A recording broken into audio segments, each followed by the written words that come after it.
My stepmother demanded I pay rent to live in my own house, but when I exposed the shocking truth about who really owned it, everything fell apart. I'm 22, female. My dad is 46, male. My stepmom, Karen, is 43, female. My stepbrother, Tyler, is 25, male. My stepsister, Ashley, is 21, female. Yes, those aren't their real names, for privacy reasons.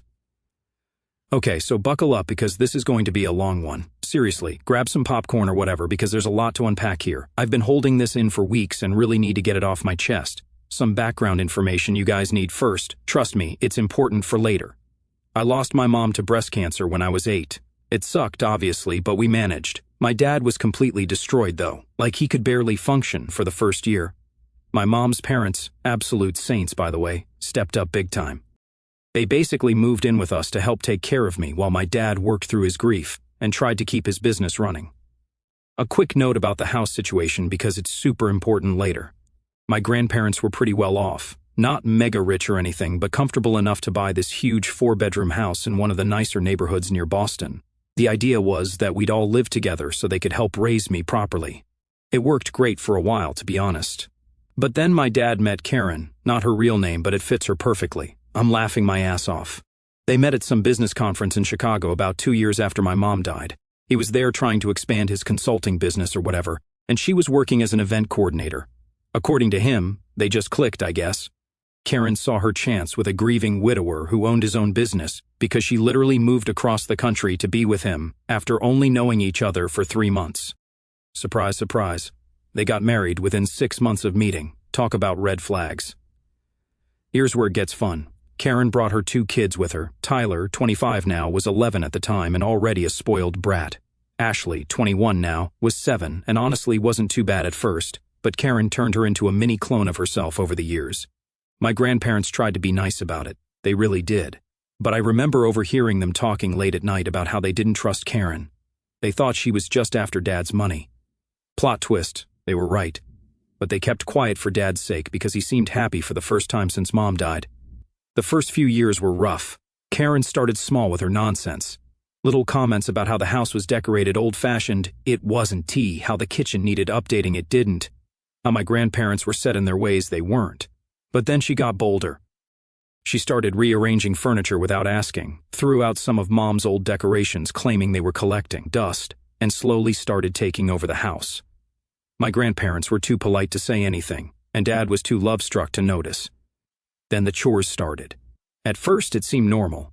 Everyone should help around the house, right? Except everyone turned into just me. Tyler was too busy with sports. He sucked at basketball, but Karen made Dad pay for private coaching anyway. Ashley was too young, even though she was only a year younger than me. By the time I was 12, I was doing most of the cooking and cleaning. Karen would literally check the baseboards with her finger to see if I dusted properly. Meanwhile, Tyler's room smelled like a combination of Axe body spray and old pizza, and Ashley's floor was permanently covered in clothes she was about to put away. Here's the really important part that I didn't know until recently. Before my grandparents passed away, Grandma in 2019 from heart problems, Grandpa followed barely 3 months later because he couldn't live without her. They put the house in my name, legally. It's mine, all mine. They must have seen this drama coming from a mile away and wanted to protect me, but I didn't know about it. No one told me. Dad knew, but I guess he didn't think it was important to mention. Spoiler alert, it was very important. Karen obviously had no clue either, or she would have tried to get her name on the deed somehow. So, for the past few years, I've basically been living as a servant in my own house. Cooking, cleaning, doing everyone's laundry. Yes, even Tyler's nasty gym clothes. Meanwhile, Karen sat on her ass watching Real Housewives and complaining about how I loaded the dishwasher wrong. Tyler graduated college 2 years ago. Barely. I'm pretty sure Dad paid someone off, to be honest, and he hasn't worked a single day since. He claims he's trying to be a content creator, but his TikTok has like 200 followers, and it's all just him doing those cringe dance trends badly. Ashley's in her 3rd year of college, supposedly studying business, but really just partying and posting aesthetic Instagram pics of her Starbucks cups. Dad pays for everything. Her apartment near campus, which she barely uses because she's always at home. Her car, which she crashed twice. Her credit cards, which she maxes out monthly. And there I was, working part-time at Starbucks while taking online classes, doing all the housework, and trying to save up money because Karen kept hinting that I needed to start contributing to the household. The day everything went down started like any other crappy day in my house. I had just finished an 8-hour shift at Starbucks. Some Karen lowercase k yelled at me about almond milk, but that's another story, and I was exhausted. But of course I still had to come home and cook dinner because heaven forbid Tyler moves from his gaming chair or Ashley puts down her phone. I'm in the kitchen making this pasta recipe I found on TikTok. Not going to lie, it actually slaps. And Karen comes strutting in, wearing one of her supposedly designer outfits. I'm pretty sure it's from Ross, but whatever. She's got this look on her face. You know, the one like when a teacher catches you passing notes in class. Yeah, that one. She sits down at the kitchen island, watching me cook like a hawk. I'm already on edge because she always finds something to criticize about my cooking. Last week it was too much garlic, literally impossible by the way. The week before it was too spicy, it was literally Alfredo sauce. Then she drops this bomb on me, we need to have a serious discussion about your living situation. I'm like, excuse me? What living situation? I've been here longer than you, lady. But she continues, your father and I have been talking, and we think it's time you start paying rent. After all, you're working now, and it's not fair for you to live here for free while we cover all the expenses.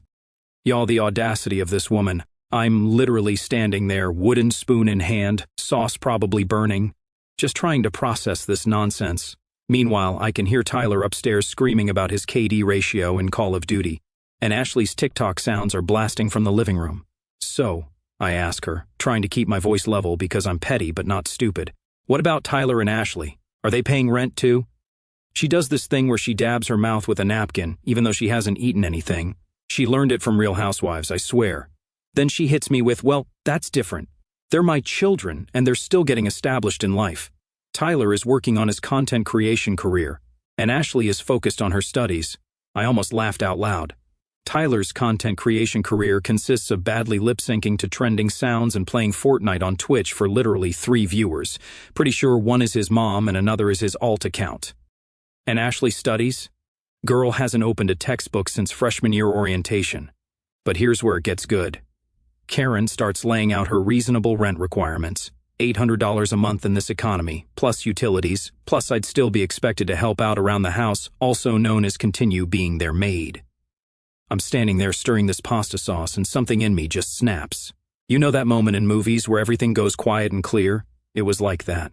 All these years of being treated like Cinderella, all the snide comments, all the extra chores, all the times I had to wash Tyler's crusty gym socks or pick up Ashley's fake lashes from the bathroom floor.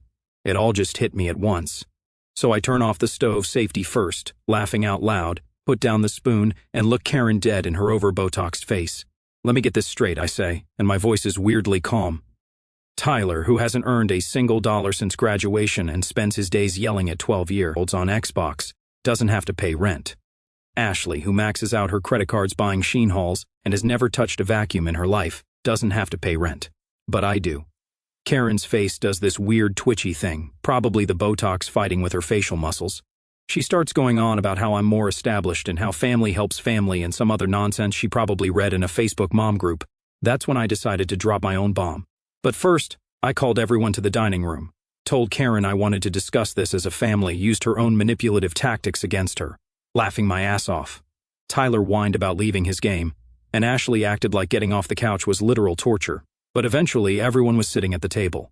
The pasta was cold by this point, but I didn't care. I had lost my appetite anyway. Karen starts explaining her proposal to everyone, acting all official like she's some kind of CEO. Tyler's smirking, probably thinking about how he can spend his allowance on more V-Bucks now that I'll be paying the bills. Ashley's recording everything for her private story. Girl loves drama as long as it's not about her. And that's when I did it. That's when I said the words that changed everything. I'm not paying rent because this house belongs to me. The silence that followed. Oh my God, I wish I had recorded it, you guys. I wish I had a picture of their faces. It was like I had just spoken an alien language or something. Tyler actually stopped mid-bite, his fork just hanging there with spaghetti falling back onto his plate. Gross. Ashley's jaw literally dropped, the first genuine expression I've seen on her face since she discovered filters. But Karen, oh man, Karen's reaction was priceless. You know that loading wheel you get when your computer freezes? That was her face. Like her brain literally couldn't process what I just said. Then they all started laughing, like full-on hysterical laughing. Good one, Tyler snorts, pasta sauce on his chin. I swear this dude eats like a toddler. Did you get that from TikTok or something? Ashley's already got her phone out, probably thinking this would make great content for her Relatable Family Moment series, which has like 50 followers max. Karen's trying to laugh too, but I can see the panic starting to set in. She's got that look she gets when her credit card gets declined at Nordstrom Rack. Happens more than you'd think. What are you talking about? She tries to sound dismissive, but her voice is shaking. This house is mine and your father's. This is where it gets good. I just lean back in my chair, trying to channel that calm villain energy, and say, why don't you call Dad and ask him? Karen's fake nails start tapping on her iPhone screen so fast I thought she might crack it. Kind of wish she would, to be honest, because guess who would have to go get it fixed? Me. She puts it on speaker because of course she does. She loves an audience when she thinks she's about to win an argument. The phone rings a few times, and then Dad picks up. He sounds tired, probably because he was actually working while his stepson was building his brand or whatever. David, Karen's voice is all sweet and fake, like when she's trying to get an upgrade at a hotel. Ruby is telling some interesting stories about the house. She says it belongs to her. That's not true, right? The silence that followed, deafening. You could literally hear my dad doing that thing where he clears his throat when he's uncomfortable. He does it a lot around Karen. Then, finally, actually, my in-laws put the house in Ruby's name before they passed away. Boom. Karen's face went through more colors than my old mood ring from Claire's. First red, then white, then this weird greenish color I've never seen on a human before. What do you mean they put it in her name? She's practically screeching now. When were you going to tell me this? I didn't think it was important, my dad says weakly. Typical dad move, to be honest. Not important? Karen's standing up now, her chair scraping against the floor. You didn't think it was important to tell me that your teenage daughter owns our house? She hangs up on him mid-sentence. The phone hits the table so hard I thought the screen would crack again. Kind of hoped it would. Tyler's not laughing anymore. Actually, he's looking pretty pale, probably realizing that all those times he told me to get out of his game room, it was actually my game room. Ashley's still recording, but now she's got this deer-in-headlights look. I can practically see the TikTok drafts being deleted in her mind. Karen's breathing like she just ran a marathon in her fake Louis Vuitton, trying to compose herself but failing hard. Well, she says, attempting to sound calm but failing hard, this has clearly been a misunderstanding. Of course you don't have to pay rent, Ruby. Let's just forget this conversation happened. But here's the thing I didn't want to forget. I was done forgetting all the nonsense they'd put me through over the years. Done being the family doormat. Done watching them live rent-free in my house while treating me like their personal maid. So, I just smiled and said, oh, we're definitely not forgetting this conversation. In fact, I paused for dramatic effect. What can I say? I've learned from the best. I think it's time we had a serious discussion about your living situation. The look of pure terror on Karen's face. Better than any Christmas present I've ever gotten. But wait, it gets even better. Because while they're all sitting there processing their new reality, I can hear Karen's phone buzzing with texts from my dad. She's ignoring it, but I know exactly what's happening. He's probably panic texting her about all the legal documents my grandparents left. The ones that prove everything I just said. Alright, so after that nuclear dinner scene, I went to bed feeling pretty good about myself. Like, you know that feeling when you finally stand up to your high school bully? Multiply that by 1,000 and that's how I felt. But Karen, oh no, she wasn't done, not by a long shot. The next morning, I'm about to head downstairs for breakfast when I hear Karen's voice coming from the kitchen. She's on the phone with my dad, on speaker because of course. And guess what she's doing, y'all? This woman is literally trying to convince my dad to get me to move out of my own house. Here's the conversation I overheard. And yes, I recorded it on my phone because at this point, I trust these people about as far as I can throw them. Karen, David, you need to do something about this situation. Your daughter is becoming a problem. Dad, sounding tired, what do you want me to do, Karen? Karen, what about those out-of-state colleges she applied to? You could encourage her to go to one of them. Tell her it'd be good for her independence. The audacity of this woman, I swear to God. She's really out here trying to ship me off to another state so she can keep living in my house rent-free. But wait, it gets better. Dad, I don't know Karen. Karen, using that syrupy sweet voice she uses when she's manipulating someone. Think about it, David. She's young. She needs to experience life away from home. And honestly, dramatic pause, I'm worried about her mental health. All this anger she's carrying around, it's not healthy. Excuse me? The only thing affecting my mental health is living with the evil stepmother from every Disney movie combined. But here's the part that really got me, Dad. Maybe you're right. I'll talk to her about moving out for college. It might be better for everyone. I literally had to bite my fist to keep from screaming. My own dad, who I've lived with my whole life, who I took care of after Mom died, who I cooked for and cleaned for, just agreed to try to kick me out of my own house. So, I did what any rational person would do. I walked into that kitchen like I hadn't heard a thing. Karen almost dropped her phone when she saw me. She was still in her silk robe, probably fake like everything else about her, holding her world's best mom coffee mug that Tyler and Ashley got her from the dollar store last Mother's Day. And she acts like it's fine china. "Good morning, sweetie," she chirps, like she wasn't just plotting to get rid of me. I made coffee. First of all, she didn't make coffee. She put a K-cup in the Keurig I bought with my Starbucks money. Second of all, sweetie, since when? Tyler stumbles in, looking like a zombie, probably up all night streaming to his 3 viewers. Ashley follows shortly after, already fully camera ready. Takes her 2 hours every morning, I kid you not. We're all sitting there eating breakfast, which I made, by the way. Karen doesn't know how to cook anything that doesn't come from a microwave, and the tension is so thick you could cut it with a knife. Tyler's shoveling cereal in his mouth while scrolling through TikTok. Ashley's taking pictures of her untouched avocado toast for Instagram, and Karen's pretending to read emails on her phone. But I can see she's actually Googling how to evict someone who owns your house. Not very subtle with the phone angle, Karen. That's when I decided to have some fun. "Hey, Karen," I say, super casual. "I was thinking about what you said yesterday about rent." She perks up like a meerkat, probably thinking I'm about to back down. "I think you're right. People should pay rent to live here." The look of relief on her face lasted about 2 seconds before I dropped the bomb. "So, I've been doing some calculations based on market rates in our area. I think $1,200 per person is fair. That's $3,600 for you, Tyler, and Ashley. Of course, that doesn't include utilities. Oh, and there will be a security deposit." Chaos. Absolute chaos. Tyler actually choked on his frosted flakes. Ashley's avocado toast fell face down on her new white crop top. Karma is real, folks. And Karen? Karen looked like she was about to pass out. "You can't be serious," she sputters. "We're family." "Oh, I'm dead serious," I say. "And since you brought up family," I pull out my phone where I've got the recording of her morning conversation with Dad queued up. "Let's talk about your little plan to ship me off to college." The color drained from her face so fast, I thought she was going to faint. Tyler and Ashley are looking between us like they're watching a tennis match.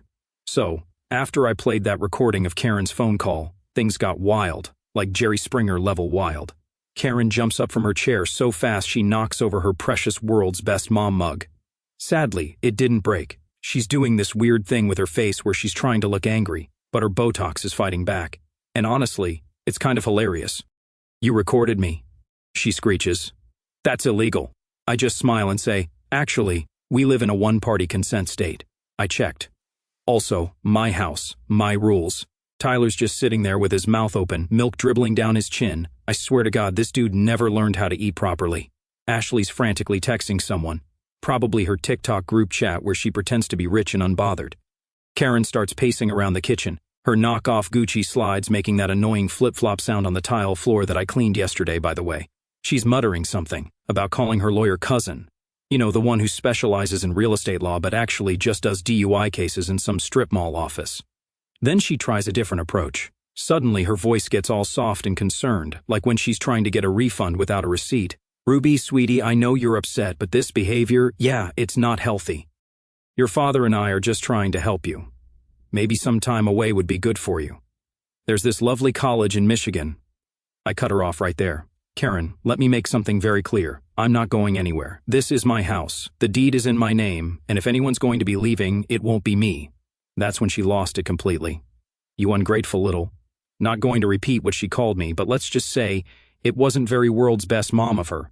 She starts going off about how she raised me like her own by making me their maid, how she sacrificed everything to be a good stepmom by shopping at TJ Maxx instead of Nordstrom, and how I'm tearing this family apart. What family? Meanwhile, Tyler and Ashley are having their own meltdowns. "Tyler, I'm not paying rent. I'm about to blow up on Twitch." Narrator, he was not about to blow up on Twitch. "Ashley, Daddy won't let you do this. He loves us more than this stupid house." Spoiler alert, he doesn't. I just sit there, sipping my coffee that I made because Karen still can't figure out how to use the French press, watching them spiral. It's like every bit of entitlement and privilege they've been harboring is just spewing out. Then Karen pulls out her trump card. She grabs her phone and starts calling my dad again, probably expecting him to rush home and fix everything like he usually does. But plot twist, I've been texting with Dad all morning, sent him the recording, explained everything. For once in his life, he's actually backing me up, kind of, in his own weak way. When he answers, he's on speaker again. "Karen," he says, sounding surprisingly firm, "we need to respect that it's her house. Maybe we should start looking for a new place." The silence that followed, oh my God, you could hear Tyler's brain cells trying to process this betrayal, all three of them. Karen's face goes through this fascinating journey: shock, anger, disbelief, and finally fear. Real fear. Because it's finally hitting her. She's about to lose everything: the cushy life, the free ride, the power trip she's been on for years. That's when she makes her biggest mistake. She turns to me, gets right in my face, and says, "Listen here, you little I don't care whose name is on the deed. This is my house. I've lived here for 12 years, and no spoiled brat is going to kick me out. I will make your life hell. Perfect, just perfect. Because guess what? I've been recording this whole conversation too. Not only that, but I'd already talked to a lawyer. Shout out to Reddit for the recommendations. Turns out, threatening the legal owner of your residence isn't a great idea. Who knew? Okay, so remember how I mentioned talking to a lawyer? Best decision ever. Turns out, my grandparents didn't just put the house in my name. They set up this whole legal thing. Trust, estate, I don't know, legal terms, that basically makes it impossible for anyone to contest it. My lawyer literally laughed when she saw Karen's legal threats in the texts I showed her. But let me back up a bit. The day after Karen's little meltdown, I went nuclear. I served them all with real eviction papers, like official court documents and everything. The look on Karen's face when she got served? Priceless. She actually tried to refuse to take the papers, but apparently, that's not how it works. Thanks, Reddit. Tyler's reaction was exactly what you'd expect. He threw his gaming chair down the stairs and broke it. Karma, hello. Ashley had a full Instagram live meltdown. Gained, like, 200 followers though, so congrats, I guess. But Karen, oh man, Karen went full psycho. First, she tried calling every lawyer in town. Literally every single one. But here's the thing about small-town lawyers, they all know each other. And after the first couple told her she had no case, word got around. Even her DUI cousin wouldn't touch it. Then she tried the social media route. Posted this long, dramatic Facebook status about how her ungrateful stepdaughter was trying to make her family homeless. But that backfired hard when one of my mom's old friends commented with receipts about how Karen had treated me over the years. Side note, shout out to my mom's friend, Sarah, who's been keeping screenshots of Karen's nonsense for years. The hero we didn't know we needed. The best part? Karen's fancy friends from her country club started distancing themselves. Turns out they don't like associating with someone who's about to be homeless. Funny how that works. Meanwhile, Tyler and Ashley are having their own crisis. Tyler finally realized that being a content creator isn't actually a job when you have 247 followers and your main content is raging at Fortnite. He tried applying for real jobs, but turns out, professional gamer unofficial doesn't look great on a resume. Ashley's sorority friends found out about everything because she posted it all on her private story but has like 200 followers. Now they're all gossiping about how her designer bags were probably fake, and her dad isn't actually rich. She's having a full identity crisis. But the real drama came when Karen tried her last desperate move. She waited until I was at work and tried to rearrange some things in the house. By rearrange, I mean she tried to take some of my mom's old jewelry that my grandparents had left for me. Unfortunately for her, I had already installed security cameras after the eviction notice. Again, thanks Reddit for the advice. Got her on video, clear as day, trying to stuff my mom's antique necklaces into her tacky Michael Kors bag. Called the cops, filed a report, showed them the footage. Y'all should have seen Karen trying to explain to the police officer why she was just moving jewelry that didn't belong to her. Her fake tears didn't work this time, probably because her mascara wasn't even running. Waterproof. Makeup really ruins the dramatic effect. The officer was this older lady who took one look at the situation and was not having it, especially when Karen tried to play the "but we're family" card. "Ma'am," she said, "attempting to steal from the legal owner of this house isn't a family matter. I didn't press charges yet because honestly, having this on record for the eviction case is better." My lawyer was thrilled. Speaking of the eviction, remember how Karen always bragged about her investment accounts and how she was independently wealthy before meeting my dad? Yeah, turns out that was all nonsense. She has literally nowhere to go, and she's freaking out. She tried calling my dad's sister for help, but my aunt, who never liked Karen, just sent her a link to apartment listings in the sketchy part of town. I actually felt bad for half a second until I remembered the time Karen accidentally donated my mom's Christmas ornaments to Goodwill. The worst part? My dad finally grew a spine, kind of. He told Karen that if she doesn't leave peacefully, he's not going with her. Turns out, 12 years of her toxic nonsense was enough, even for him. I'll update you guys when they leave. Final update, so, after the whole jewelry attempt, Karen knew she was screwed. But, being Karen, she had to make the exit as dramatic as possible. The day before the final eviction deadline, she tries one last power play, calls this family meeting, LOL, what family, and comes strutting in wearing her fake Chanel suit, the one with the obviously wrong pattern that she swears is vintage. She's got this whole speech prepared about how she's choosing to leave because she can't stand the negativity or whatever. Karen starts this whole monologue about how she's taking the high road. Since when is being legally evicted taking the high road? Then she drops what she thinks is her trump card. Your father and I have decided to move to Florida. We just bought a beautiful house in Tampa. Much nicer than this old place. First of all, they didn't buy anything. I literally saw her GoFundMe for family in crisis needs housing that got exactly $43 in donations, mostly from her MLM group. Second, my dad wasn't even there for this announcement because he was at a hotel. Turns out, watching your wife try to steal your dead wife's jewelry is kind of a mood killer. Who knew? But here's where it gets good. While Karen's doing her fake graceful exit speech, the moving guys I hired start showing up, right in the middle of her "this house was beneath me anyway" rant. There's these big dudes walking in with boxes and dollies. Karen's face does that weird frozen thing again. Botox plus rage equals comedy gold. She starts screaming about how she wasn't ready and needed more time to sort her belongings. The head mover guy, shout out to Mike, you're a real one, just looks at her and goes, "Ma'am, we have strict instructions. Everything gets packed and moved to your storage unit today. If you want your stuff, you'll need to take it up with the court." Y'all, she lost it. Full nuclear meltdown. Started grabbing random stuff, claiming it was family heirlooms, including my mom's ceramic bowl that she literally tried to throw away last year.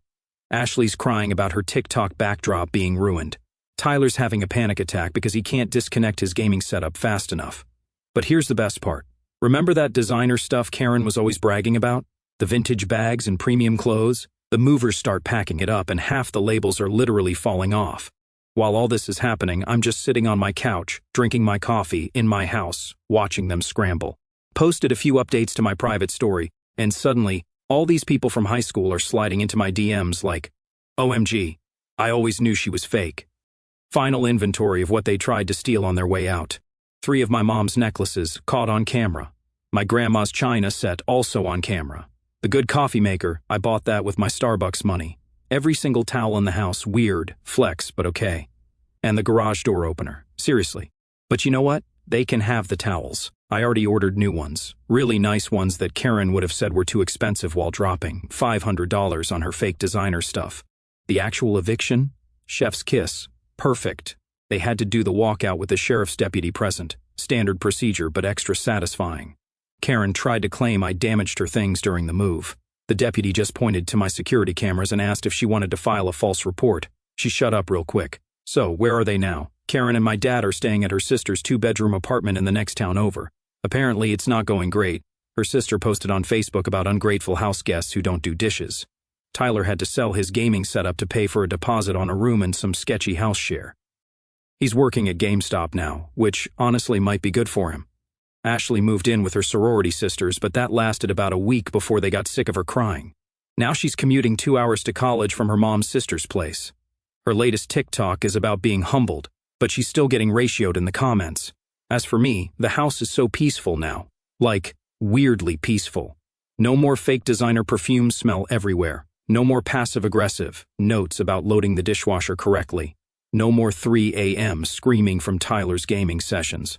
I turned his old room into my home office, already decorated it with actual designer stuff because I can afford, now that I'm not paying for their groceries. Ashley's room is becoming my dream closet, and Karen's meditation room, where she watched Real Housewives all day, is now my yoga studio. Dad calls sometimes. He's staying with Karen for now, but honestly, he sounds tired. I think he's finally realizing what everyone else knew 12 years ago.